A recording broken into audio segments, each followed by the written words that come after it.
Monsieur le président, madame la ministre, en 2002, face à la crise de l'énergie, nous avions des propositions. Sortie du marché européen de l'énergie, indexation de la DGF sur l'inflation, bouclier tarifaire. Vous n'en avez pas voulu. Vous débordiez d'enthousiasme. 22 000 communes allaient toucher le filet de sécurité pour passer ensuite à 18 000, puis à 11 000, puis à 8 000. Finalement, il n'en reste que 2 930, tandis que 3 425 collectivités devront, elles, rembourser ce filet pour un montant de 69 784 830 euros. Pour le Pas-de-Calais, ce sont 133 collectivités qui en ont bénéficié. 93 d'entre elles sont contraintes de rembourser pour un montant de 2 640 000 euros. Madame la ministre, la colère gronde aujourd'hui chez les élus, chez les maires. Depuis quelques jours, je suis interpellée de partout. D'abord sur la forme. Quel mépris de votre part. Aucun courrier, aucune information. Certains maires ayant même appris par voie de presse qu'ils allaient devoir rembourser l'acompte perçu. Dès le 3 octobre 2022, avec plusieurs dizaines de maires, d'élus, dont le député Jean-Marc Tellier et le sénateur Jean-Pierre Corbizet, nous nous étions rassemblés à Arras pour défendre nos propositions face à l'inflation.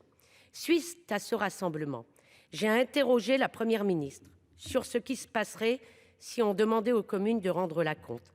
Eh bien, nous y sommes. Une fois de plus, vous n'avez pas saisi l'opportunité de prendre de véritables mesures.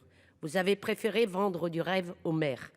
Alors que les maires ont 2 mois pour saisir le tribunal administratif, pouvez-vous, madame la ministre, nous expliquer comment vous avez pu avoir un taux d'erreur aussi important, puisque 54% des collectivités en France et 70% dans le Pas-de-Calais vont devoir rembourser? Je vous remercie.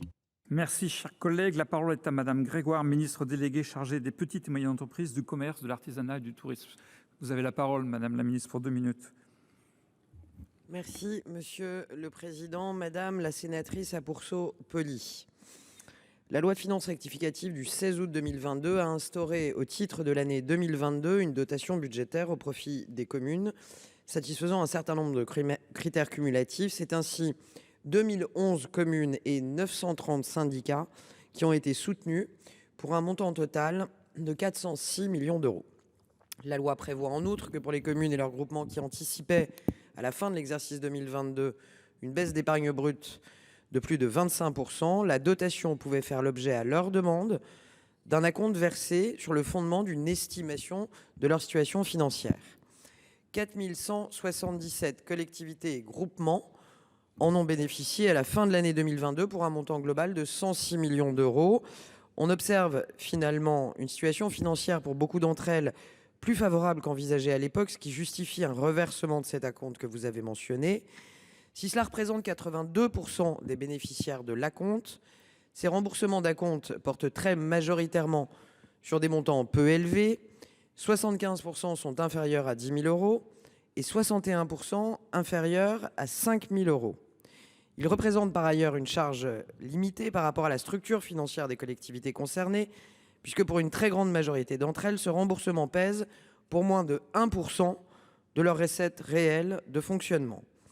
Consciente des difficultés rencontrées par certaines collectivités, le gouvernement a prévu des mesures permettant aussi d'étaler cette charge sur les 2 derniers mois de l'année 2023 pour les plus fragiles, voire sur l'année 2024 en cas de difficultés importantes. J'ajoute que les services locaux de la Direction générale des finances publiques sont à la disposition des collectivités concernées pour mettre en œuvre cet étalement si besoin, je le rappelle, sur 2023 et même 2024.